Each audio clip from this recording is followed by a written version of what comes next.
All right, welcome back, you little gremlins. UFC Noche has wrapped up. I'm a little bit late, like a day or two late, doing this recap video for the event. Nonetheless, sick event. We're going to get into all the fights, talk about them, what happened. Obviously, the main event was crazy. This UFC Noche compared to last year's, last year's was like probably one of the biggest fights of this year. Like, it was like huge event, craziness, all this crazy stuff, right? Hype, atmosphere, couple belts on the line. This UFC Noche felt like, coming into it at least, kind of like another just fight night. Maybe because Terrence Crawford was on that night as well, and Dana's literally not even in the fucking building for UFC Noche this year, whereas last year was the biggest fight ever. But even though there wasn't any huge names or belts on the line here, it actually delivered. It was a really sick event, and for what I would classify instead of like as a Noche event or something like that, is like more typically just like a fight night event. It was really good. Main event was crazy. Had big main event night feels. The final fight, Diego Lopes versus Jean Silva, that was wild. That was a really, really crazy event. Crazy fight. There's some good ones. There's a couple stinkers on the card, but we'll talk about it.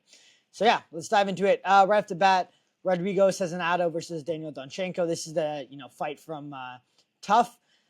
Rodrigo Cezinado is kind of a blockhead from Canada, even though I'm from Canada. I feel like I can still call him a blockhead because he kind of fights a little bit like a blockhead. He's not a bad fighter. He's pretty well-rounded. He's got half decent striking, half decent grappling. He doesn't use the best IQ, and he's just not the most actually skilled in all these aspects either. Like, he's technically supposed to have the edge in grappling against Daniel Donchenko. I think Daniel Donchenko has really good grappling. I think he's actually the better, more well-rounded fighter. When I was watching Tough, I always thought of Daniel as like this guy who's kind of like, if it gets tough, like maybe he's going to quit a bit. Not that he ever showed anything like that. It's just like when he's in the cage, he's trying to be like very, very technical, which is obviously good. But it just looks like he just like gives off these vibes, like of somebody who, like, maybe it's his face, I don't know, like just the way he looks. Gives off these vibes of like this guy that's like, a little bit like fake tough. Maybe it's like the Viking hair or whatever. I don't know. I have no idea what it is. But Danilo Donchenko kind of gives me this vibes of this guy. It's like, when he gets tough, he's going to stop. But this dude is the exact opposite of that. All props to Danilo Donchenko. I think he's an amazing fighter. He's really, really talented in the striking. He's well-rounded in the grappling. His takedown defenses was really good against Rodrigo Cezinado. Rodrigo didn't have anything for Danilo. He couldn't get to the ground, really. He wasn't going to hurt Daniel on the feet. He landed a couple good shots for sure. But Daniel was well in control of the fight on the feet the whole time. He switched his stances very well. He's very fluid with his movement, whereas Rodrigo is kind of not. He's kind of like less athletic and less naturally fluid, and his body just doesn't move as smoothly as Daniel. Daniel switches between stances very well. He selects really good shots. He's creative in his striking. He has lots of options. He uses every different kind of weapon, from elbows to knees to teeps to spinning kicks to, he uses everything, to good boxing, switching stance as well. One thing about Danilo as well, he's always looking for damaging shots. He's looking to land things that are going to cut you and make it a vicious fight. Even in the clinch or at range, doesn't really matter. Ground and pound doesn't really matter. Daniel Donchenko's looking to do damage. And he looked really good in this fight. Great stoppage, great win from Daniel Donchenko. I think he's got the highest ceiling of all the athletes that were on Tough in this weight class, and the highest potential to improve. Yeah, he looks really good. His striking is really good. His takedown defense is really good. I think he's going to be a great addition to the welterweight division. He's going to have some tough fights, but I think he's got a lot of room to improve and get even better and put on some amazing performances. So yeah, Monstrat Rendon looks 25 to 50% uglier when she's actually fighting than in this picture. Not to say that she looks amazing in this picture, but she looks busted in the cage. Is that rude to say? Maybe, but yeah, she does. Elise Pereira is 19 in his first UFC fight. She just looked like she has 3 years of combat training experience, which she does. Like, she didn't make any of the right decisions to win that fight, which, it's fine, it happens. But if you're going to fight in the UFC, you need to improve upon these decision-making abilities. One thing we always talk about in this channel is like, hey, if you're going to go into a fight, first of all, you shouldn't be raising your hand at the end if you thought like there's no way you're winning that fight. But you shouldn't go, not no way, but it was a close fight, but like not that close. you cannot expect to win a fight where you throw significantly less than another person. She was barely throwing at range, keeping the fight at range, but she's always on the back foot, getting pressured, and she's getting outthrown 5-1 strikes. Even if Montserrat Rodon's strikes aren't landing for the most part, she's still throwing more. She's looking more active. She's doing more.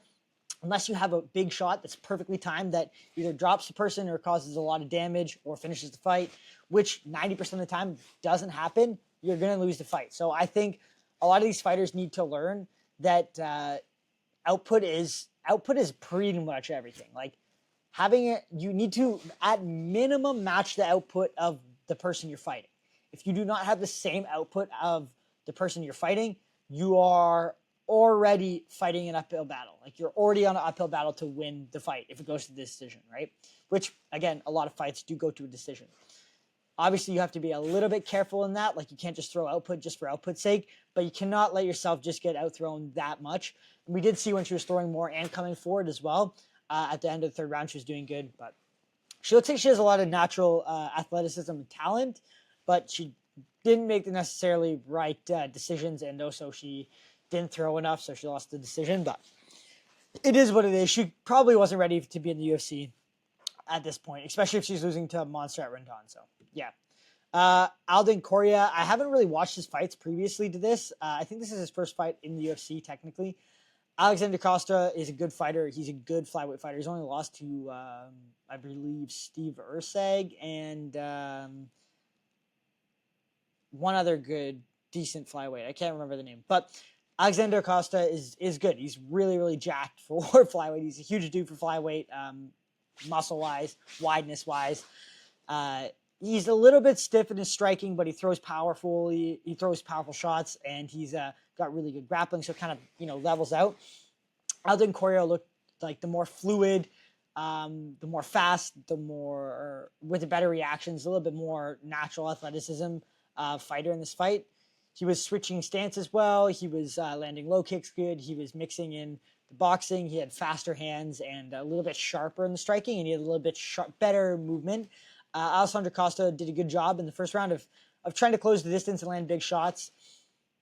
Tough fight. I mean, he definitely had an advantage in the grappling, and when he did go to the ground, he looked good in the grappling, although Alden Correa did defend pretty well. Alden Correa put on a performance of a lifetime, I think, for himself. Like, this was probably the best he's ever performed in any of his fights, but he did look really, really good for flyweight.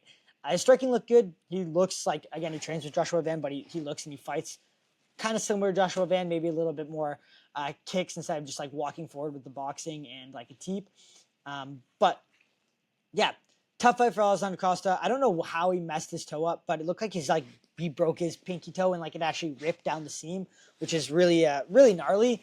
Yeah, it was a close fight. It was definitely a little bit going towards Alden Correa before the toe injury, but you could see after that toe injury, Alexander Costa's like, okay, like this is too much, and he kind of like let himself get finished, which is, I mean, fair. Like he probably couldn't walk around or move very well with that foot injury, but up until that point, it was a close fight. I think Alden Correa still would have won it because he was looking good, but Alexander Costa's, I thought he's a good flyweight, but I'm having second guesses after that performance. Although I will say Alden Correa looked really, really good in this fight. Like, really quite good. Zachary Reese versus Cedric Dumas. I really don't want to talk too much about this fight because I don't really care about Cedric Dumas. This dude goes back to jail again with the nut kick of doom. Yeah, I don't know. Like, maybe he just was like, okay, like I'm just going to take a free way out and get some cash because I can. I don't necessarily know if that's it. It was an okay fight for like the 50 seconds that it started, but I do think Zachary Reese was going to win this fight from the beginning, and you could kind of see that. Although Cedric Dumas wasn't doing awful, yeah, but he did get nutshotted, and it did look like it hurt a lot. So I understand it could have been something where he like popped a nut or something like that, which is crazy. That shit happens. Happens in hockey. People get a slap shot to the nut or something like that, and you're one ball down. So who knows what happened to Cedric Dumas? We'll find out but later probably. Could not continue. So yeah, I don't know. I don't really want to see more Cedric Dumas fights, to be honest. I don't really care if he's in the UFC.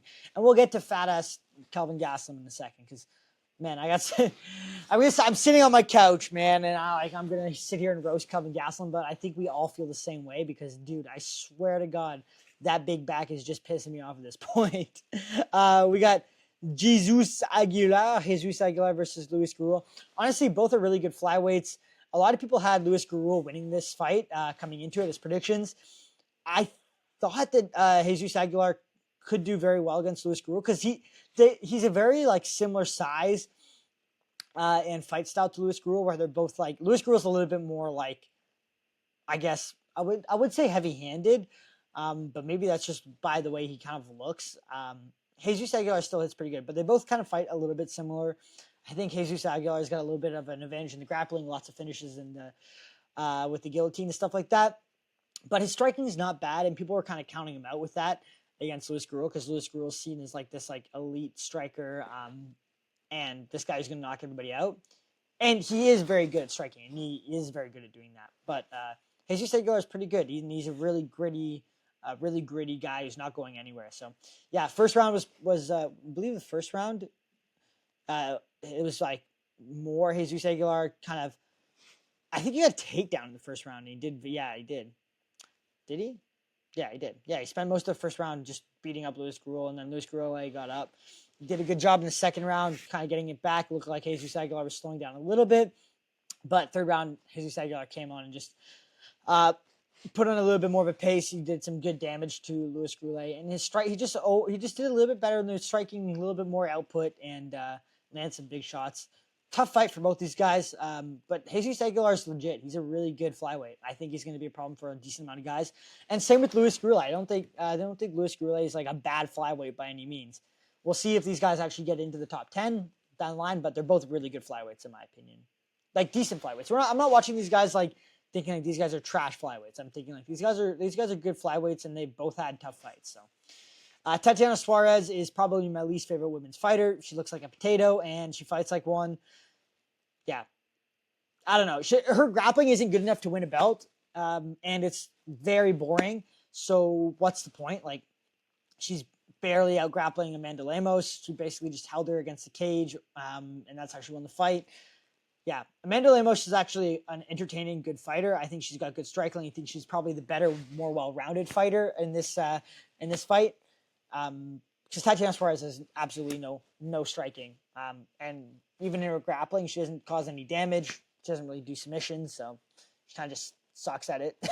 She's kind of just like got like an ability to hold you there because she's big for the division, and that's it. That's literally it. Like her grappling, like I know she had like these like huge wrestling accolades like way back in the day, but her grappling isn't that good. Like the champion in this division, bro, she's gonna just fucking smoke her in grappling. Like Tatiana Suarez is not gonna be able to handle grappling with these guys. So, anyways, yeah, Amanda Lemos made a couple questionable decisions where she could have, break to get some space and look for a finish on Tatiana Suarez. She almost did get a finish in the end of the round, I believe, but third round, but a little bit too late. So, yeah, I don't know. I really couldn't care less about watching Tatiana Suarez fight at all.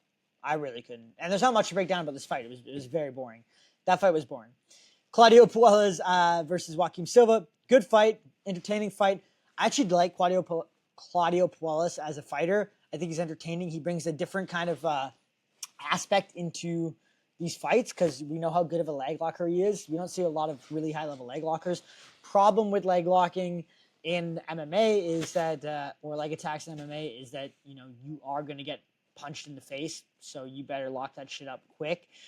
Less so at heavyweight because they're all unathletic as fuck.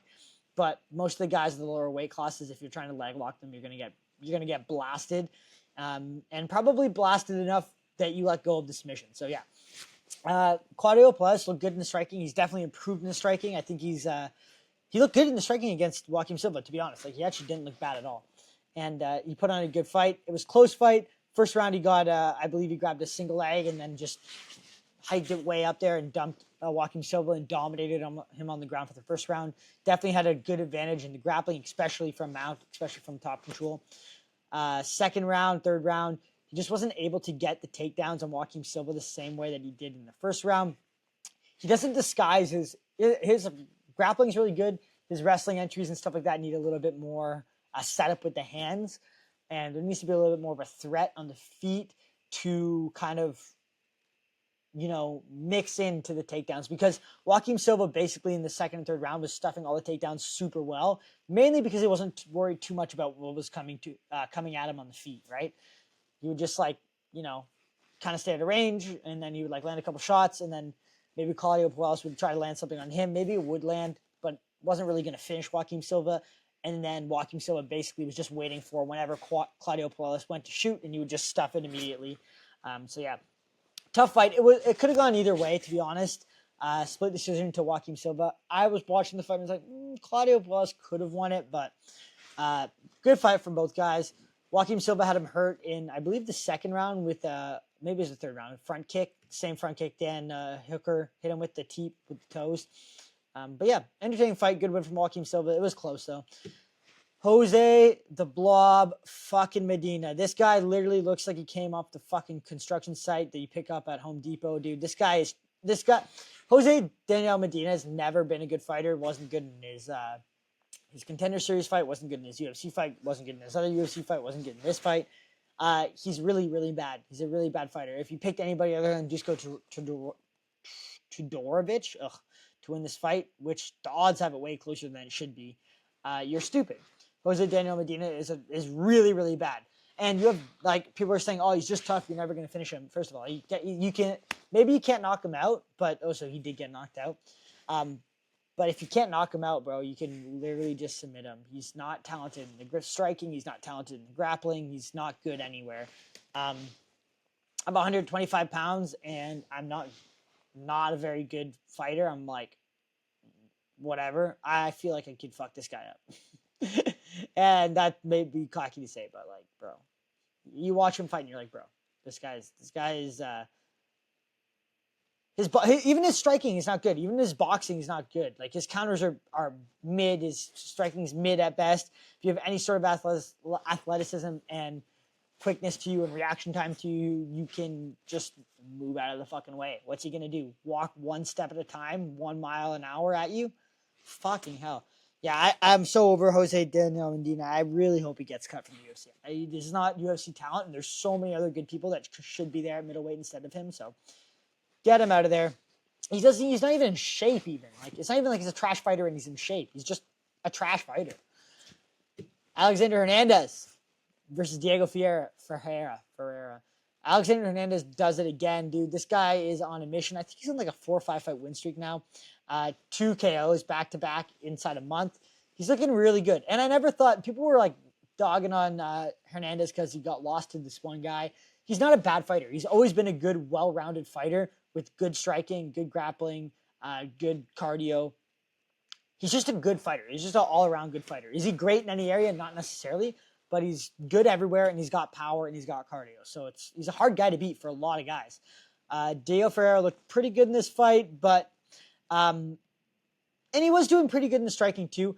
It was more just Alexander Hernandez looking for his moment to land a big shot. And we talked about this earlier in this breakdown. If you're just waiting for one big shot, odds are it doesn't always land and you don't always get a KO. And you might lose based on output.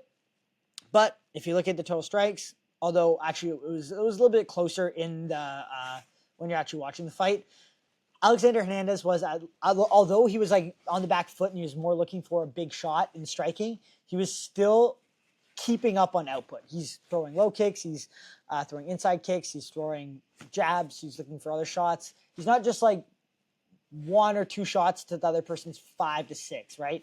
He's at least keeping up on output. So if it is something that does go towards the scorecards, it's something that you at least give yourself a chance to win. But he landed a beautiful right hand on Diego Ferreira and just fucking bodied him, and then followed up with tons of shots. Crazy that the fight didn't get called. He got a couple extra shots in there, so yeah. He got some bonus shots. Quang Lee, performance of the night versus Santiago Luna. Quang Lee actually looked really good at the beginning of this fight. I had to go back and watch it because I missed this fight. But Santiago Luna, he looked good too, man. He looked really good. Quang Lee was pressuring a lot and was trying to get after him, feeling like he might have been the better fighter. But Santiago Luna Really, really good striking, really good timing. Fucking rocked him. What did he hit him with again? Why am I saying just rocked him? Like I should remember what he clocked him with, but I don't know why I can't remember it. I feel like it was something different. Anyways, my bad, guys. I forget this for some reason. I'm kind of stupid sometimes, but from what I remember, Santiago Luna was getting pressured a lot in the first round, but trying to hold his own against Quang Lee, and he did that, and he did look good. And then he found the finish, which was nice. Dustin Stoltzfus versus Kelvin Gastelum. Holy fuck! Look at this picture, guys. He is an absolute refrigerator. I'm just over Kevin Gastelum. Like his fights actually aren't bad, and he's not a bad fighter. But this fat fuck just misses weight every time. He can't stay in shape. He's 5'8", fighting at fucking middleweight, which is retarded. His legs are normal size. His upper body is fucking gargantuan, and it keeps growing somehow, like just wider, not even like bigger. Just his like stomach is just expanding sideways. I don't know what he's doing, man. But I'm over Kelvin Gastelum. I don't care if he wins a fight. I don't care if he loses a fight. I just don't want to see him in the UFC anymore. His fucking Instagram handle's on a quest for gold. He's not on a quest for gold. I said this earlier in a different video. He's on a quest for quesadillas. This fat fuck sucks, man. I'm so over Kevin Gastelum. I want him out. I don't really care to see any of his fights anymore. He had to, like, then you ruined Dustin Stoltzfus's, like, fight. Like, you beat him, but you came in 5 pounds overweight, and now we have somebody who's actually trying to be a professional athlete. He's in shape, he's showing up, he's fighting well, and he has to go through a setback against this fucking guy. And the other thing that kind of pissed me off about Kevin Gastelum is he actually has, like, a decent amount, like, he actually has a lot of potential. Like, if he was in shape, he was down, he could probably go down 2 weight classes. He would do very, very well. But he's just a fat fuck that can't stop eating, and he probably doesn't even train that much. Like, if he actually trained, like, 2 times a day and stayed in shape, he would be a real problem at a couple weight classes down. But he's fat as fuck, and he can't do that. So, yeah. He looked good in this fight. Kevin Gastelum has good boxing, good hands, good striking. He's got a retarded chin, so even though Dustin Stoltzfus is trying to, like, go toe-to-toe with him and not back down and try to take him on in the striking, just Kelvin Gastelum eats fucking everything. Like, he eats quesadillas all fucking day. He just eats them all. So Dustin Stoltzfus, even though he's landing really good shots, and he's not a small dude landing full-out shots, Kelvin Gastelum's still eating them, and Kelvin Gastelum shots were doing more damage to Dustin Stoltzfus. So really good fight, really good war. Kelvin Gastelum just landed cleaner, bigger shots throughout the whole fight. And a lot of it was, like, Dustin Stoltzfus is, like, landing equally as big of shots on Kelvin Gastelum almost. Just, you can't tell because Kelvin Gastelum just takes them. Dude's got a granite chin, so yeah. And Kelvin Gastelum did look really good with the boxing. His hands are fast. Rafa Garcia versus Jared Gordon. Pretty good back and forth fight. Jared Gordon took a shit ton of damage in the 3rd round, which probably was a bit unnecessary. Jared Gordon apparently got hit by a car the day before, or like a couple days before the fight, like fight week, and popped his knee out, which is why he's wearing a knee brace. Probably don't need to fight, dude, if you're doing that, if it's going to affect you that much. But I don't know. Jared Gordon, we all kind of picked him to win this fight against Rafa Garcia. He actually did a good job. He was gritty. He was finding his way through the fight. He was trying everything he could. He landed really good shots on Rafa Garcia. He took some good shots. His boxing, his hand speed is really slow. Like, his actual, like, yeah, his speed, he's very slow. He's a very slow fighter. And it's still landing. Like, he's just jabbed. Like, he's already fucking throwing it, like, this fast. And it's landing and actually has some pop on it, or thud, I guess. It wouldn't be pop, it would be thud. But he looked okay in the fight until he got dropped in the 3rd round and took a bunch of follow-up shots. It was a close fight. It was back and forth. You could tell Jared Gordon was a bit compromised, but he still looks slow as fuck, so. Good win from Rafa Garcia. Rob Blount versus Daniel Martinez. Bro, we wanted Rob Font to win. I haven't watched David Martinez fight before. Have I? Maybe I have. But he was going up a huge step up in competition against Rob Font. And coming into this fight, I kind of was thinking that Rob Font could get it done with the pressure and the boxing. Rob Font doesn't mix it up super well between kicks and high output and cutting off the cage, and he doesn't have an insane amount of athleticism naturally. He is still very athletic and talented, but he doesn't have, you can see the speed, talent, and natural athleticism at play here in this fight. First round, David Martinez was 20 fucking times faster than Rob Font. He's in and out. He's moving at range. He's feinting. He's kicking. He's switching stances. He's avoiding the jab. Rob Font has a really good jab. But David Martinez is a way better natural athlete than Rob Font, in my opinion.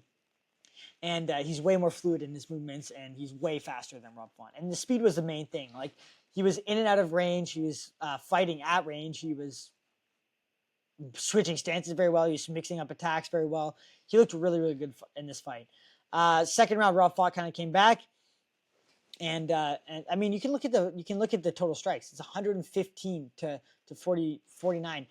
I know Rob Font landed some heavy shots, but a lot of Rob Font's fights go like this, and Calvin Kattar's actually, where they just get outthrown. Like, they wait a little bit too much. Or they just even if David Martinez is on the outside, go bop, low kick, bop, other side low kick, bop, switch stance, low kick, inside kick, 1-2, right, 1-2-3, open stance body kick, right. Even if it's being blocked or defended or even checked, they're fucking landing, okay, and that is going to work on the judges' scorecards. You cannot. We talked about this earlier in this card. You cannot expect to win a fight where you threw less than half of what the other guy threw, right? You just can't. And second round, Rob Font did good. Third round, David Martinez found a second win and came out same as he did in the first round. Really good cardio, put a pace on Rob Font, was there to fight. David Martinez is a really good, gritty fighter, and I think he's going to be a problem for a lot of guys at bantamweight. He looked really, really talented for the amount of fights he's had in total and in the UFC. So I'm looking forward to watching David Martinez fight. Diego the Blockhead Lopes versus Jean Silva.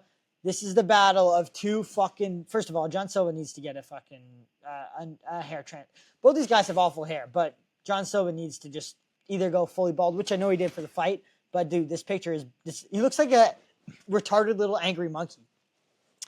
He needs to go bald. This hairline is not something that you just don't go bald. You gotta go bald if you have a hairline like that. Diego the Blockhead Lopes and Jean Silva both have retarded amount of self-belief and confidence in themselves. One guy's got Lord tattooed on his chest. The other guy's got Dream, Believe, Make It Happen tattooed across his chest. So you can just see where their mindset's at. This was a super entertaining fight to watch. Super entertaining to watch them walk out. You could tell how bad they both wanted it and how much confidence they had in themselves. Like, both these guys coming out to the cage, you could tell that they believed 100% that they were going to win this fight. And they looked really, really good. First round, I mean, obviously, Jean Silva gets a little bit overconfident, throws some spinning back kick, gets his back taken. Diego Lopez's grappling is fucking good, man. They're talking about Jean Silva's grappling is good. Like, he's defended it. Like, he out-grappled Bryce Mitchell. Guys, everybody hypes up Bryce Mitchell because he's got these two twisters and in the UFC. His grappling is good. It's not that good. Bryce Mitchell's grappling is not top 5 UFC level grappling. I think every guy in the featherweight top 5 has better grappling than Bryce Mitchell. I know his main thing is grappling. His grappling isn't that good, right? It's good, but it's not that good. You can't be like, oh, he's beat Bryce Mitchell, and he didn't get submitted or didn't get taken down. Like, his grappling's checked. No, Diego Lopez is 4 times the grappler that Bryce Mitchell is. 100%. And he's way stronger. And it showed.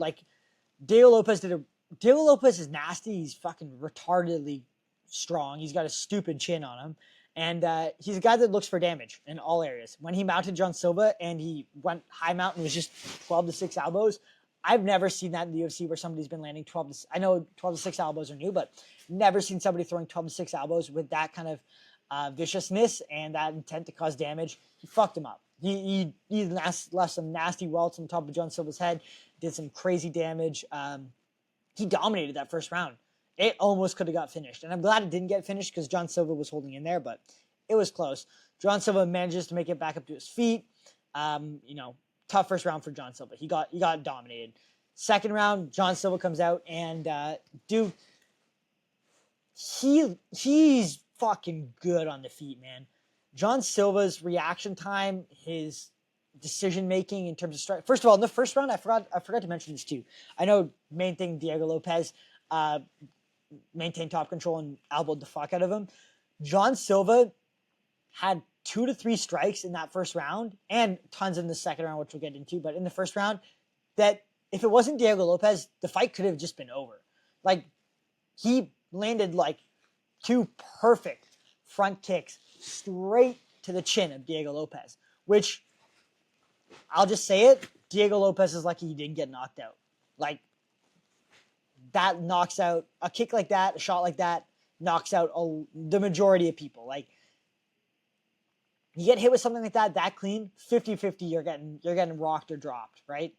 Diego Lopes has got a retarded chin, so he doesn't even get fazed by it. But to be fair to Jean Silva, those were fight finishing shots that landed and could have been the end of the fight. So just keep that in mind. Although Diego Lopes looked really good in this fight and did show that there's other levels to Jean Silva, right? Second round, Jean Silva, amazing on the feet. This is like the best striking I think I've seen from Jean Silva was in the second round against Diego Lopes. His timing, he's slipping the inside of the jab and just going straight down with the right hand. He landed some fucking nasty right hands. And some really good strikes. He was looking for really big damaging elbows that were just missing. His timing on the counters was really, really good. Jean Silva looked like one of the best strikers at featherweight in that second round. He looked super good.